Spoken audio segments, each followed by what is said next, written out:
ইমান ধুনীয়া গন্ধ আহিছে আৰু মাছ তাৰ লগত কচু আৰু বিভিন্ন ধৰণৰ বনৰীয়া শাকেৰে এখন ধুনীয়া সোৱাদ লগা তৰকাৰী বনাইছোঁ।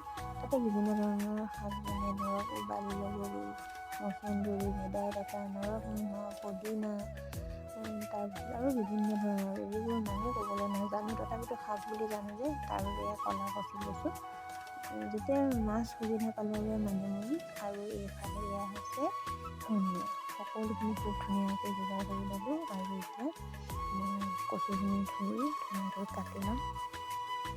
ইয়াতে মই কেনেকৈ বনাওঁ, তেল নিদিয়াকৈ মই এইখন আঞ্জা বনাওঁ।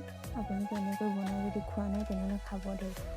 যিহেতু শাক হয় ন, হেল্ডি হয়, তাতে বেছি মছলা আৰু তেল দিলে তাৰ সোৱাদ নাথাকে।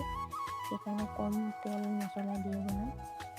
ধুনীয়াকৈ কাটি লৈছোঁ। এতিয়া দেখিছোঁ কাটি ল'লোঁ আৰু তাৰ পৰা নৰসিংহ পাতো লৈ লৈছোঁ আৰু ইয়াত শাক বনালোঁ। ধুনীয়াকৈ ধুই চাফা কৰিলোঁ। এইটো বিভিন্ন নাম ক'বলৈ নাজানো দেই, তথাপিতো সেইখিনি ধুনীয়াকৈ কুটি ল'ম। মিহিকৈ কুটি লৈছোঁ। পিচি ল'ব পাৰি, কিন্তু মই পিচি লোৱা নাই। মই ধুনীয়াকৈ মিহিকৈ কাটি লৈছোঁ আৰু এতিয়া মই সকলোখিনি ৰেডি কৰি ল'লোঁ। এতিয়া কেৰাহীত মই একো দিয়া নাই, খালি কচুখিনি দিছোঁ আৰু তাতে সেই কাটি লোৱা শাকখিনি দি দিছোঁ। এতিয়া উতলা গৰম পানী তাতে দি দিলোঁ।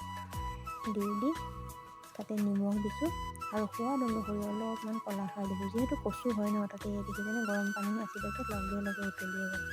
আৰু তাতে নৰসিংহ পাত, মচন্দৰী, ভেদাইলতা সকলোখিনি পিচি দিলোঁ আৰু জিৰা, নহৰু, আদা সেইখিনি পেষ্ট কৰি দিলোঁ। তাতে গৰম পানী দি দিলে তাতে ঢালি দিলোঁ। একেবাৰে মই তৰকাৰীখিনি তেল মাৰা নাই। তেল নামাৰিলে ইয়াৰ এটা সোৱাদ বহুত বেলেগ হৈ যায়। আৰু সদায় যদি তেল মছলা খাই থাকোঁ, কচুত তেলৰ কথা নাহে, যিহেতু মাছখিনি ভাজি থোৱা হৈ আছে। খাই মেলি এতিয়া ধুনীয়াকৈ উতলি আছে। দি আছোঁ। এতিয়া এই ভাজি লোৱা মাছখিনি মই তাতে দি দিম। মোৰ খুবেই প্ৰিয় হয় কচুৰ সেই আঞ্জাখন, তাতে দি দিলোঁ। সৰহকৈ মাছ দিছোঁ, অলপ ভাঙি গ'ল আৰু খাই ভাল লাগিব।